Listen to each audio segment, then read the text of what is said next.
نہیں آیا. میں اس کے علاج کے لیے ساس پروگرام پر بھی اپلائی کر چکی ہوں, مگر اس کا رپلائی نہ جانے کب آئے گا. میرے بچے کو علاج کے لیے امیڈیٹ ٹریٹمنٹ کی ضرورت ہے. میں اپنا گولڈ سیل کر چکی ہوں, 2 دفعہ کراچی جا چکی ہوں, مگر اتنا ایکسپینسو علاج میں افورڈ نہیں کر سکتی. میں آپ سے ریکویسٹ کرتی ہوں کہ آپ پلیز میرے بچے کے ٹریٹمنٹ کے لیے میری ہیلپ کریں. جی, یہ تھیلیسیمیا کا بالکل آپ ٹھیک کہتی ہیں. یہ ایک ایسی بیماری ہے جو ماں باپ کے لیے, بچوں کے لیے تو ہے ہی, لیکن ماں باپ کے لیے بہت بڑا عذاب ہے, اور مجھے اس کا پورا ایکسپیرئنس ہے. تو انشاءاللہ میں آپ کا نوٹ کر لیں گے, آپ کو جو بھی ہم کر سکے کریں گے جی آپ کے لیے. جی پرائم منسٹر صاحب, اس سے ملتا جلتا ایک اور سوال آیا. انہوں نے بھی بتایا کہ حالات ایسے نہیں ہیں کہ وہ افورڈ کر سے.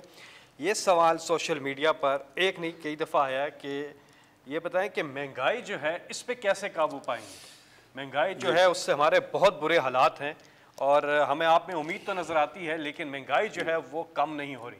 میں اپنی قوم کے سامنے پہلے بھی اس کے بار بار جواب دے چکا ہوں. دیکھیں, یہ مجھے سب سے زیادہ چیز جو رات کو اگر مجھے نیند نہیں آتی تو اسی چیز پہ آتی ہے, مہنگائی کے اوپر. اور مہنگائی خاص طور پہ ان چیزوں پہ جو کہ عام آدمی استعمال کرتا ہے. گھی ہے, آٹا ہے, چینی ہے, دالیں ہیں.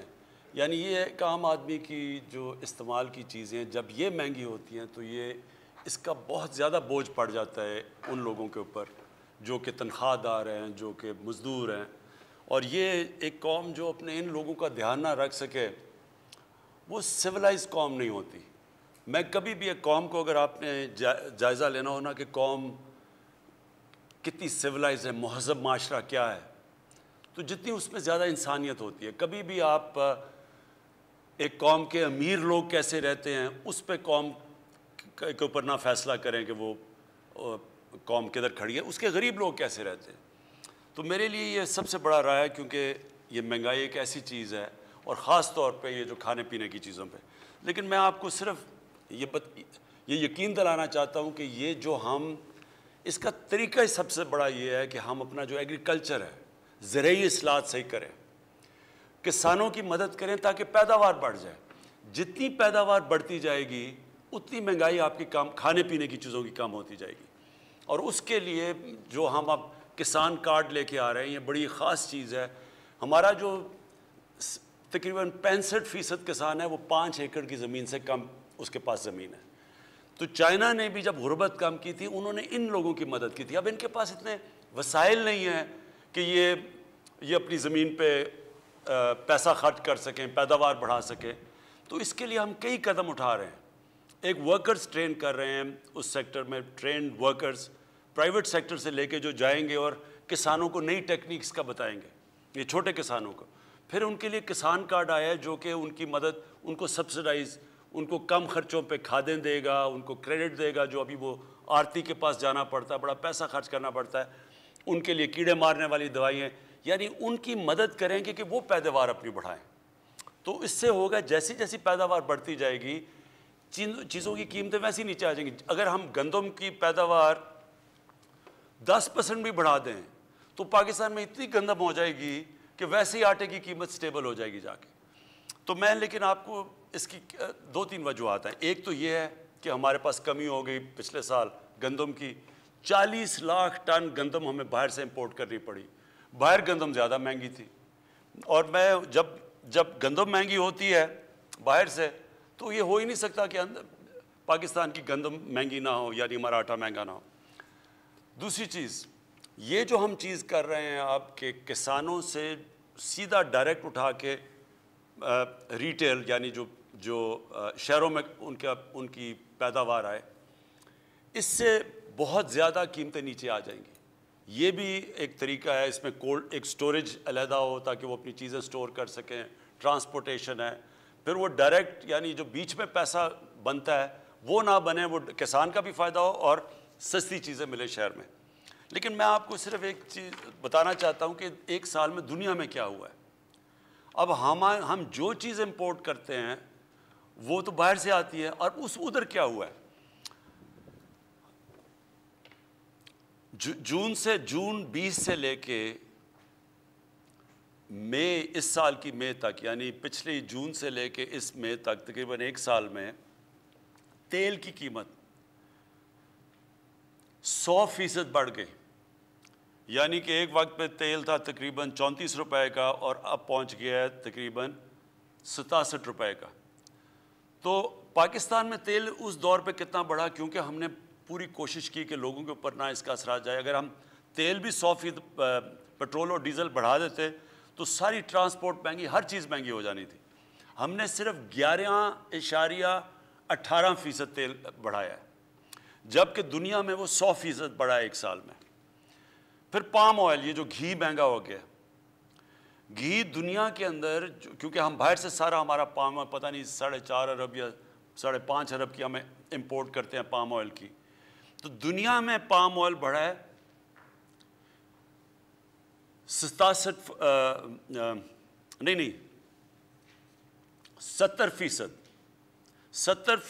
پام آئل بڑھا ہے دنیا میں.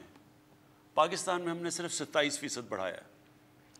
پھر یوریا اور ڈی اے پی یہ جو کسان استعمال کرتے ہیں وہ 74% دنیا میں بڑھا ہے. اسی وقت میں ہم نے صرف 16% بڑھایا ہے. کوشش پوری کی ہے کہ جو باہر سے چیزیں آئیں وہ پورا اس کا بوجھ عوام پہ نہ پڑے. اس کا صرف بوجھ گورنمنٹ نے اٹھایا ہے.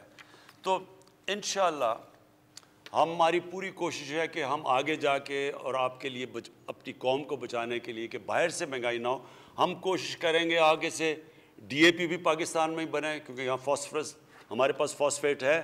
ہم اس کے یہاں بھی بنا سکتے ہیں، اب تک امپورٹ کرتے رہے ہیں. ہم پام آئل کو بھی کوشش کر رہے ہیں کہ پاکستان میں کوسٹل بینڈ کے اوپر ہم پام آئل کا کریں، اس کی ریپلیسمنٹ کریں تاکہ باہر پریشر نہ پڑے. زیتون سارے اس وقت پختونخوا اور بلوچستان کے شمال میں ہم پوری کوشش کر رہے ہیں کہ وہاں زیتون کا انقلاب آ جائے. یعنی جتنی زیتون کی پلانٹیشن ہوئی ہیں، کروڑوں درخت لگایا ہم نے. اور کوشش یہ ہے کہ وہ بھی ہمارا جو کوکنگ آئل ہے اس میں ہماری مدد کرے اور بھی اس کے ایکسپورٹ بھی ہم کر سکتے ہیں. تو ہم پوری کوشش کر رہے ہیں کہ انشاءاللہ آنے والے دنوں میں قیمتیں اوپر کے بجائے اوپر جانے کے نیچے آئیں. جی، آپ کی کال کا سلسلہ جاری ہے. ایک چیز آپ سے درخواست یہ ہے کیونکہ بہت سے لوگ کال کرنا چاہتے ہیں لیکن ان کی کال نہیں ملتی، وقت کم ہوتا ہے. آج ہم نے یہ کیا ہے کہ پروگرام ختم ہونے کے بعد بھی آدھا گھنٹہ آپ کال کر سکتے ہیں. ہماری یہاں پہ پی ایم آفس کی جو ٹیم ہے وہ موجود ہوگی اور آپ کی جو بھی شکایات ہوں گے، یہ آپ کی کنسرنز ہوں گے، ان کو وہ نوٹ کر لیں گے اور پھر آپ کو کال بیک کریں گے. اگلے کالر ہمارے ساتھ کون ہے؟ جی السلام علیکم. السلام علیکم جی، میں وحید احمد بات کر رہا ہوں، لاہور میں ابھی موجود ہوں. اور میرا تعلق آل پاکستان فوڈ ایکسپورٹر ایسوسیشن سے اور سبزی اور پھل ہم ایکسپورٹ کرتے ہیں. اور اللہ کا شکر ہے کہ ہم نے 2019-20 میں 12.5% انکریز کی ہے اور انشاءاللہ تعالیٰ اپنے کیو کی ایکسپورٹ کا ریکارڈ قائم کیا ہے. بات یہ کہ یہ باتیں تو ہم ایکسپورٹ کر رہے ہیں سب کچھ. ابھی میں بات بھی سن رہا تھا آنریبل پرائم منسٹر صاحب کی کہ جب تک ہم ہیل نہیں بڑھائیں گے تو ہماری مہنگائی کم نہیں ہوگی. اگر ہیل بڑھے گی تو ہماری ایکسپورٹ بھی بڑھے گی اور ہماری لوکل جو پرائس ہے وہ بھی کم ہوگی. تو ہم یہ چاہتے ہیں کہ ہم نے جو ہارٹیکلچر ویژن 10 سال کا پلان بنایا ہے جس میں ہم کہہ رہے ہیں کہ پاکستان کی ایکسپورٹ آج 700 ارب، 5 سال میں 2.5 ارب اور 10 سال میں کس طرح 6 ارب. اور لوگوں کو جاب جنریشن بھی ادھر ہوگی. جتنا ایگریکلچر میں اپارچونیٹی ہے جاب جنریشن میں دوسرے سیکٹر میں نہیں ہے. تو ابھی ہمیں تو لگ رہا ہے کہ ہم ایکسپورٹ بڑھ رہے ہیں مگر ہماری فروٹ اینڈ ویجیٹیبل کی باسکٹ بہت چھوٹی ہے. ہمیں پروڈکٹ ڈیولپ کرنا پڑے گا اور اس سے کیا ہوگا، ہماری ہیل جب بڑھے گی. میں آپ کو مثال مینگو کی، اگر پاکستان میں 1 ایکڑ میں ہم 3.5 ٹن نکال رہے ہیں، دنیا 15 سے 20 ٹن نکال رہی ہے. سیب جو ہے 1 ایکڑ میں جو ہم اپنا 1 ٹن نکال رہے ہیں، دنیا اس میں 10 ٹن نکال رہی ہے. ہم بہت پیچھے دنیا سے. میرا یہ کہنا ہے کہ ہم اپنی ریسرچ اینڈ ڈیولپمنٹ کو فوکس کریں اور نیو ورائٹیز پہ کام کریں. ہم یہ سمجھتے ہیں کہ ہم اپنی 22 کروڑ عوام کو بھی کھلا سکتے ہیں اور دنیا کو بھی کھلا سکتے ہیں. اور ہم نے اپنے کاربیٹ میں 2019-20 میں جو ہمیں پرابلم تھے ایکسپورٹ کے، اتنے بڑے ایشو تھے، ایئر لائن کے ایشو تھے، بارڈر کے ایشو تھے، مگر ہماری منسٹری نے مدد کر کے مسئلے حل کیے اور ہم نے اپنے ایکسپورٹ 12.5% انکریز کیے، ریکارڈ ایکسپورٹ پاکستان. جی آپ کی جو یہ بات آپ نے کہی کہ ریسرچ کرنی چاہیے، ہمیں دیکھنا چاہیے کہ پاکستان میں اور کون سے ہم ویجیٹیبلز اگا سکتے ہیں. اب دیکھیں نا زیتون ہے, اب یہ ہمیں کیوں نہیں سمجھتی کہ ہمارے ملک میں جتنی زیتون کی پوٹینشیل ہے ہم دنیا کو ایکسپورٹ کر سکتے ہیں, اور وہ بہترین آئل ہے. زیتون کا جو تیل ہے وہ مہنگا سب سے زیادہ ہے وہ. تو اب ایک دم فیصلہ پختونخوا میں ہوا اور اب یہ ساری جگہ زیتون لگنا شروع ہو گیا, اور انشاءاللہ آپ دیکھیں گے 2-3 سال کے اندر ہم اس پوزیشن میں آ جائیں گے کہ زیتون ایکسپورٹ کر سکتے ہیں. اسی طرح ایک جو سبزیوں میں جو سب سے جس کو کنگ آف ویجیٹیبلز کہتے ہیں وہ ہے ایووکاڈو. اب پاکستان میں بہترین جگہ ہے ایووکاڈو لگانے کی. میں نے اپنے گھر میں لگائے ہیں تو میں تو حیران ہو گیا ہوں کہ جس طرح کے وہ ایووکاڈو ہو گئے ہیں. اب ہم یہ ساری جگہ لگا سکتے ہیں. وہ سب سے مہنگا پھل ہے, ویلیو ایڈڈ ہے, ہم یہ بیچ سکتے ہیں. میرا کہنے کا مقصد یہ ہے کہ ہمارے ملک میں 12 موسم ہیں, 12 کلائمیٹک زونز ہیں ہمارے. ہم کوئی چیز بھی اگا سکتے ہیں. یعنی دنیا میں جو چیزیں ہمیں کوئی ضرورت ہی نہیں کوئی چیز امپورٹ کرنے کی. مسئلہ یہ ہے ہم نے کبھی اس کے اوپر توجہ نہیں دی. اب ہم پوری طرح ان چیزوں کے مثلا شوگر بیٹ ہے, یہ ایک شوگر کین کو کئی جگہ پہ ریپلیس کر سکتی ہے, پانی بھی کم لیتی ہے, کم ٹائم میں تیار ہو جاتی ہے. اور ہم جب گنا ہے وہ زیادہ مہنگا ہے, اس کے پانی زیادہ استعمال ہوتا ہے, ڈیوریشن لمبا ہے. کبھی کسی نے اس کے اوپر توجہ نہیں دی. انشاءاللہ ہمارا پورا کام ہو رہا ہے کہ اگر ہم نے اپنے لوگوں کو, ہماری بڑھتی ہوئی آبادی ہے, ان کو کھلانا ہے تو نئی نئی چیزیں لانی پڑیں گی, نئی سوچ آنی پڑے گی. اور پھر اس میں ریسرچ, جو آپ نے اصل بات کی کہ ہمارا اچھا بھلا ایک وقت پہ فیصل آباد کی جو ایگریکلچر یونیورسٹی تھی وہ بڑی مانی جاتی تھی, اس میں بڑا زبردست کام تھا. آہستہ آہستہ ریسرچ بھی ختم ہو گئی, سیڈ ڈیولپمنٹ پہ, بیجوں کے اوپر بھی کام نہیں کیا.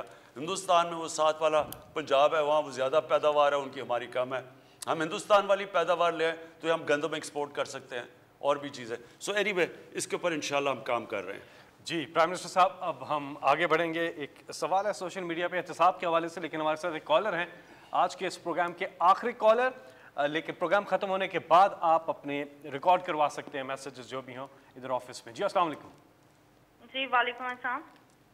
جی کون بات کر رہی ہیں, کہاں سے؟ میں عائشہ بات کر رہی ہوں, میں کوئٹہ سے بلانگ کرتی ہوں. پرائم منسٹر عمران خان صاحب سے بات کرنی. جی عائشہ بولیں. جی خان صاحب, پہلی بات تو یہ کہ آپ کی عوام آپ سے بہت پیار کرتی ہے, ان کے ایون بچے بھی آپ سے بہت پیار کرتے ہیں. آپ جو اقدامات کر رہے ہیں ہمیں آپ پہ پورا بھروسہ ہے, لیکن مسئلہ اتنا بڑا ہے کہ کہیں سنوائی نہیں ہوتی ہے. میں بیوہ ہوں, میری والدہ بھی بیوہ ہے, اور کوئی میرا بہن بھائی نہیں ہے. 3 سال کا میرا بیٹا ہے. 65 سال کی ٹیچنگ کی کمائی سے میری والدہ نے سنگل سٹوری گھر بنایا DHA ڈیبر میں لاہور میں, اور اس کو 2019 میں کرائے پہ ہم نے دیا. وہ انہوں نے قبضہ کر لیا, SSP کا بھائی تھا شیخ عمر صاحب نے میرا 2020 میں دسمبر میں میرا قبضہ چھڑوایا. اللہ تعالیٰ انہیں صحت تندرستی دے, عزت دے, لیکن وہ بندہ نتیجے میں مجھے 5 لاکھ کا مقروض کر کے چلا گیا. شیخ عمر صاحب نے ہدایت کی تھی کہ ان کا مسئلہ حل کروائیں, لیکن ان کی ٹرانسفر ہو گئی. جو نئے CCPO صاحب تھے انہوں نے بھی ہدایت کی. اب وہ صرف اب تک جو ہے ہدایت ہی چل رہی ہے. SSP کے بھائی ہونے کے ناطے کوئی مسئلہ حل نہیں ہوا, اور نتیجہ یہ نکلا کہ میری والدہ نے اتنی ٹینشن لی کہ وہ کینسر پیشنٹ ڈائگنوز ہو گئی ہیں. میرے پاس کفن کے بھی پیسے نہیں, اور میں نے بینک سے لون لے کر اپنی والدہ کا علاج کروا رہی ہوں. آپ مجھے بتائیں, بچے کو پالوں, پیسے لوگوں کے دوں میں لون کے پیسے دوں؟ کم سے کم میرے پیسے تو مجھے دلوائے, میں کیا کروں؟ اور کم سے کم سوسائٹی اتنی بڑی ہے, اس کو اس چیز کا پابند بنائیں کہ جس طرح عسکری سوسائٹی وہ رینٹ کے معاملات کو دیکھتی ہے تو یہ بھی رینٹ کے معاملات دیکھے. اور کم سے کم آپ چیف جسٹس کو ہماری اپیل پہنچائیں کہ ہمیں کس بات کی سزا دی جاتی ہے, کیوں سٹے دیا جاتا ہے ایسے لوگوں کو, کس بات کا سٹے دیا جاتا ہے. میں آپ یقین کریں, کووڈ میں کوئٹہ سے لاہور پورا 1 سال میں ہاسٹل میں خوار ہوتی رہی. پورا 1 سال ایک کمرے میں ہاسٹل میں اپنی والدہ اور بچے کے ساتھ میں رہی ہوں کہ میرا گھر کسی طرح چھوٹ جائے, لیکن کچھ نہیں ہوتا تھا. آپ کے نمائندوں کے پاس بھی میں گئی, ذلیل ہوتی تھی میں. جی دیکھیں, یہ میں نے اپنے پچھلے 30 سال میں کتنی دفعہ اس طرح کی کہانیاں سنی ہیں, اور یہ آپ بات ٹھیک کہہ رہی ہیں کہ ہمارا جو سسٹم ہے, جو انصاف کا نظام ہے, وہ آہستہ آہستہ کام کرنا چھوڑ گیا. اور وہ جو انصاف ہوتا ہے نا جی, میں آپ کو پہلے سمجھا دوں انصاف ہوتا کیا ہے. انصاف تو کمزور کو چاہیے ہوتا ہے, طاقتور تو اپنے آپ کو قانون سے اوپر چاہتا ہے کہ قانون اس کے لیے ہو نا. یہ جو سارا مافیاز ہیں پاکستان میں جو اس وقت سب اکٹھے ہوئے ہیں کہ کسی طرح یہ گورنمنٹ چلی جائے, ان کی کیا مسئلہ کیا ہماری گورنمنٹ سے؟